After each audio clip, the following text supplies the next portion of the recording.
When I first met Thomas, I was deeply moved at how profoundly thoughtful of a young man he is. He's a role model to his colleagues and other students. He desires to understand how his whole life has to be oriented towards relationship and service to others. And it's my honor to be congratulating Thomas Cadmus on the 2020 Student Servant Leader Award. It is very well deserved. My parents have inspired me every day from the day I was born through my adult years to serve, and they've taught me how to be a servant leader. I was walking along the street one day, and there was a man who was clearly homeless, and he was asking people for money. And I heard a mother say to her child, "Oh, don't look him in the eyes and he'll go away."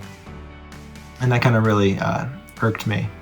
So I just went up to him and I said hello, and I hope his day's been going well and that things turn around for him. And he shook my hand and just looked me in the eye and said, "Thank you." In my opinion, Thomas Cadmus understands and lives out the kenosis of Jesus Christ. That's a theological term for the self-emptying of Jesus. My faith is a great inspiration to me.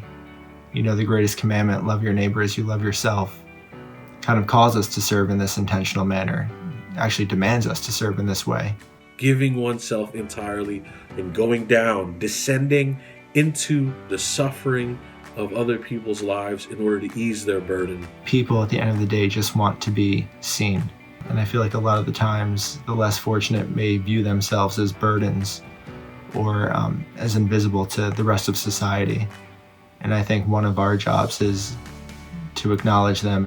Thomas Cadmus came to Seton Hall because of its mission to form servant leaders. He is currently the president of the BSW Student Social Work Association, and in that capacity he represents all the social work majors and minors, as well as the presence of social work on Seton Hall campus. My desire to serve so intentionally stems from a desire to give back.